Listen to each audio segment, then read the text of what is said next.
Bracelet by Yoshiko Uchida. Illustrations by Joanna Yardley. Emmy didn't want her big sister to see her cry. She wiped the tears away quickly, but couldn't wipe away the sadness inside. "It's almost time to go," her mother called, and Emmy knew that they would have to leave the home soon. She looked around her room. It was as empty as the rest of the house, like a gift box with no gift inside, filled with a lot of nothing. Emmy closed her eyes and tried to remember how it had looked. Flower chintz curtains at the window, her clothes scattered everywhere, her favorite rag doll and teddy bear sitting on the chest. She could even remember how the whole house looked as she closed her eyes. It kept pictures of it inside of her head. Emmy and her family weren't moving because they wanted to. The government was sending them to a prison camp because they were Japanese Americans, and America was at war with Japan. They hadn't done anything wrong. They were being treated like the enemy just because they looked like the enemy. The FBI had sent Papa to a prisoner of war camp in Montana just because he worked for a Japanese company. It was crazy, Emma thought. They loved America, but America didn't love them back, and it didn't want to trust them. Emmy ran to the door when she heard the doorbell. Maybe she thought a messenger from the government would be standing there, tall and proper, and buttoned into a uniform. Maybe he would tell them it was all a mistake and they didn't have to go to camp after all. But when Emmy opened the door, it wasn't a messenger at all.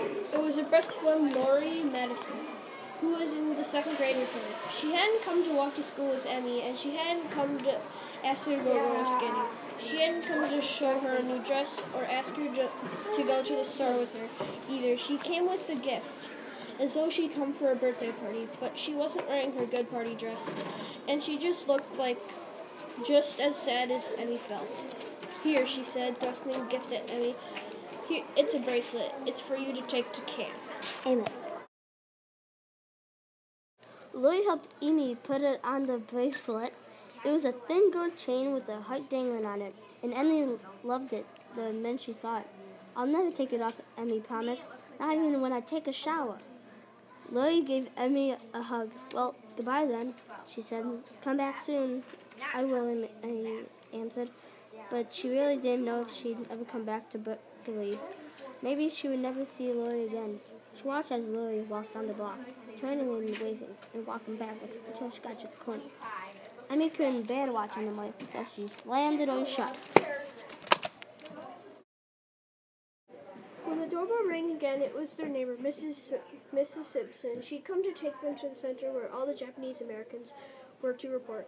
"Come on, Emmy, get your things," her sister Rico called. "It's time to go." Emmy made sure her gold bracelet was secure on her wrist. Then she put on both of her sweaters and her coat so she wouldn't have to carry them. There was only one they could carry, and her 2 suitcases were already full. Each of the family had a number now. Emmy put tags with their number 13,453 on her 2 suitcases. Mama took a last look around the house, going from room to room. Emmy followed her, trying to remember how each one had looked when they were filled with furniture and rugs and pictures and books. They went out for a last look at the garden Papa loved. If he were here now, Emmy knew he would pick one of the prettiest carnations and bring it inside. "This is for you, Mama," he would say, and Mama would smile and put it in her best crystal vase. But now the garden looked shabby and bare. Papa was gone, and Mama was too busy to take care of it. It looked the way Emmy felt, lonely and abandoned.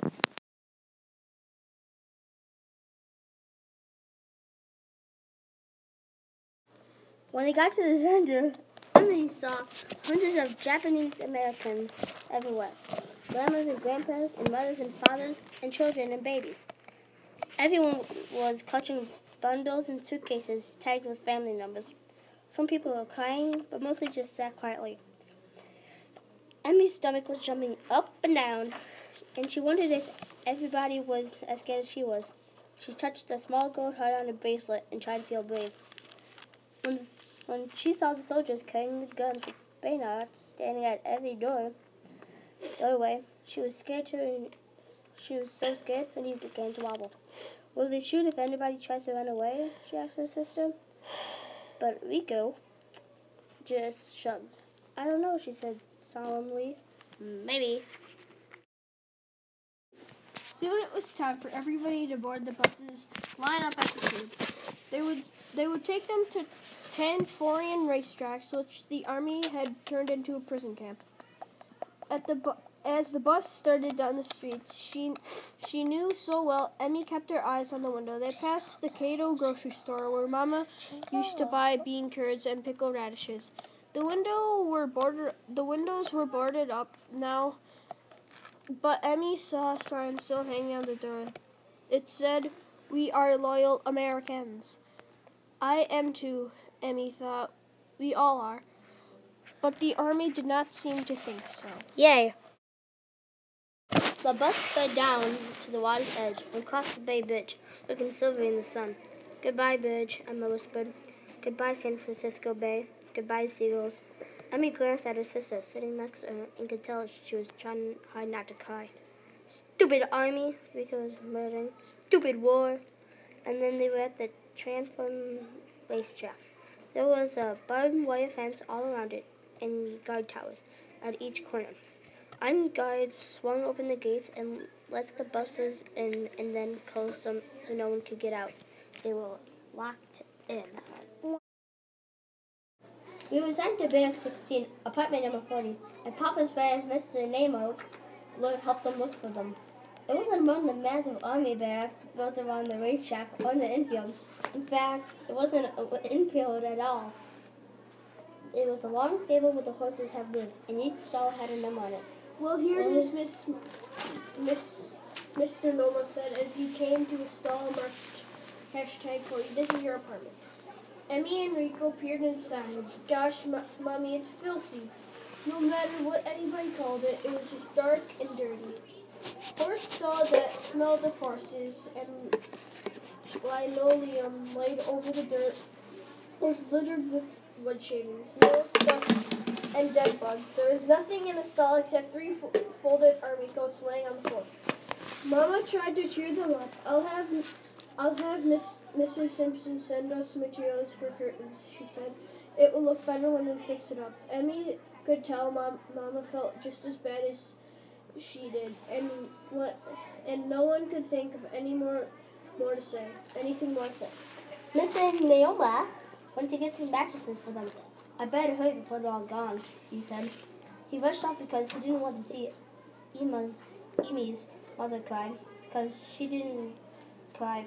She just went out to borrow a broom and swept the dust and dirt of clothes. It was just after Emmy and Rico had set up the army class that she noticed, "My bracelet's gone." Emmy said, "I lost my bracelet." I noticed the corner of the stall and along the lamp that led to the stable. Mama and Rico helped her, but no one could find it. It was getting dark, but Mama got out her flashlight and they walked back along the racetrack. Retracing every step they'd taken, the track was muddy full of puddles the rain had left the day before. They looked and looked, but they couldn't find Emmy's bracelet anywhere. It was time now to have supper at the grandstand. Emmy stood with Mama and Rico at the end of a long, weaving line. Each of them clutched a plate and fork, but all she could think of was her bracelet. Already she'd lost the one thing that would help her remember her best friend. Emmy wanted to cry. The next day, Emmy unpacked her suitcase. She found her favorite red sweater. She remembered how she and Laurie had both worn their red sweaters on the first day of school. They had matching lunch boxes, too. After school, they gone to fly kites in the Vacant lot near home. Emmy could just see the red and yellow kites dancing in the wind, and suddenly Emmy knew she was remembering Laurie that very minute, right inside her head, just the way she could remember every room in her house in Berkeley. Maybe she thought she didn't really need the bracelet to remember Laurie after all. Good job, buddy. Mr. Naomi came to put up some shelves for them. He'd even made them a table and bench for scrap lumber. The first thing Mama put on the shelf was a photo of Papa, but Emmy knew she didn't need a photo of Papa to remember him. It was as though Mama had the same thought. You know, Emmy, she said, you don't need a bracelet to remember Lori anymore. Then we need a photo to remember Papa, or our home, or all the friends and things we loved and left behind. Those are things we carry in our hearts and take us with us no matter where we are sent. Emmy knew Mama was right. They would soon be sent to a camp in the Utah desert, but Lori would still be in her heart, even there. Lori would always be her friend, no matter where she was sent, and Emmy knew she would never forget Lori ever. Thank you For watching the presentation. Bye-bye. Goodbye. Thank you for listening, and have a good day. Yeah.